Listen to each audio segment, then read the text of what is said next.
Halo semuanya, kenalin aku Ahmad Lutfi ID dari Departemen Teknik Fisika Angkatan 25. Nah, pada video kali ini saya berkesempatan untuk mewawancarai salah satu alumni Teknik Fisika nih. Tonton videonya sampai habis ya. Ya, boleh kenal dulu nggak Pak? Namanya siapa? Oke, nama aku Indayu. Oke, asalnya dari Gresik. Terus saya alumni Teknik Fisika ITS. S1-nya angkatan 2016, lulus di 2020. Kemudian lanjut lagi S2 di Teknik Fisika ITS juga, angkatan 2021 dan lulus di 2023. Kenal ya Mbak? Iya, salam kenal. Oke. Eh, aku mau nanya-nanya dikit nih Mbak. Kalau boleh tahu, dulu itu alasan masuk teknik fisika itu karena apa ya Mbak?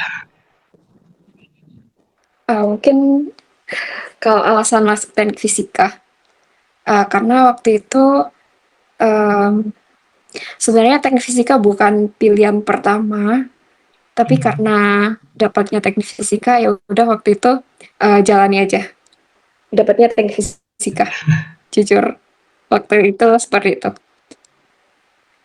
Oke. Eh, Kalau nggak salah kan di semester-semester akhir itu kan ada peminatannya Mbak. Kalau boleh tahu Ya. dulu peminatan Mbaknya itu apa? Kalau saya peminatannya itu instrumentasi dan kontrol. Oiko. Ya. Ya. Alasannya kenapa Mbak? Pilih Untuk itu. alasannya karena waktu itu kan kalau nggak salah tuh lagi booming konsep industrial 4.0. Nah, terus Noise. karena kan sedang gencar-gencarnya itu kan kayak sering dibahas kayak smart monitoring terus IoT. Nah, terus saya mikirnya kayaknya bidang yang paling relevan itu ya instrumentasi dan kontrol.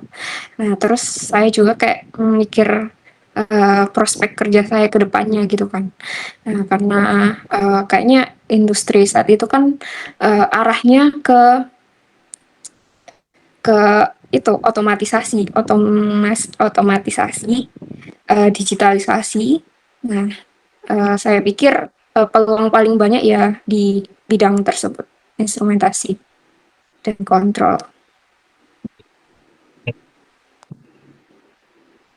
Kalau boleh tahu nih Mbak, sekarang kerjanya itu ngapain aja sih Mbak?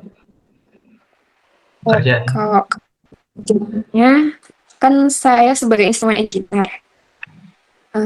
Kerjaannya yang paling sering itu biasanya install sensor-sensor kayak misal flow meter, terus sensor temperatur, terus motorized valve juga, kadang juga install turnstile, automatic gate. Nah, selain install sensor juga kadang kita integrasikan ke PLC. Jadi kalau misal kebutuhan itu untuk smart monitoring, real time monitoring, terus untuk otomasi kontrol, jadi kita integrasikan juga ke PLC. Mungkin itu pekerjaan utamanya sih sebagai instrument engineer. Hmm, ya. Kalau menurut Mbak nih ya, apakah lulusan teknik fisika di masa depan itu masih dibutuhkan kan Mbak? Kira-kira. Kalau dibutuhkan atau enggak, menurut saya masih dibutuhkan ya karena uh, justru makin relevan mungkin. Karena kan saat ini kayaknya lagi booming tentang AI, Hmm. terus IoT juga.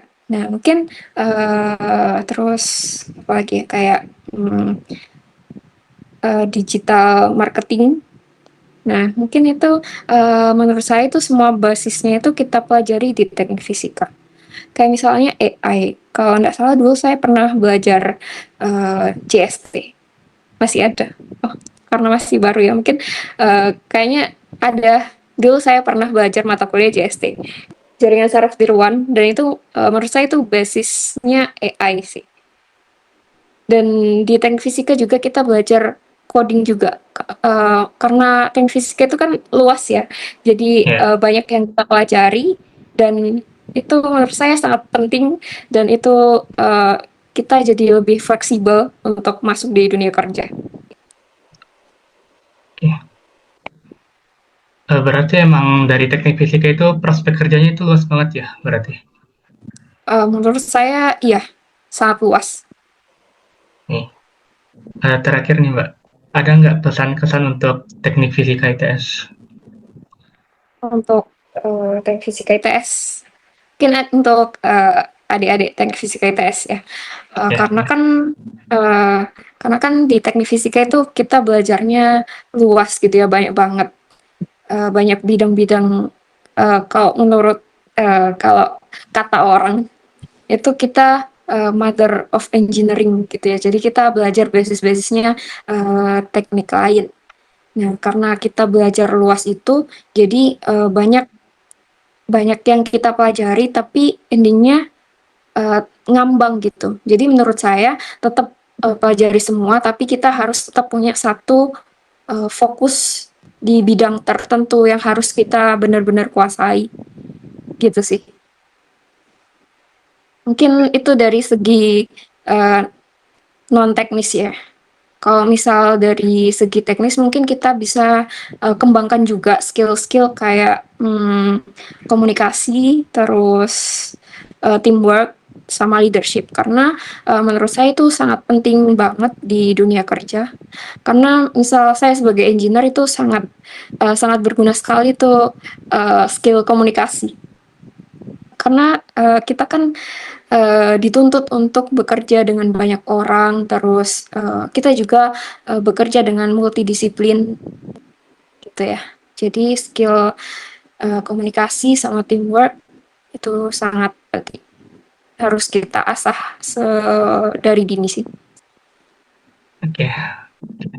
Ya, makasih ya Mbak sudah meluangkan waktunya untuk wawancara. Oke, iya.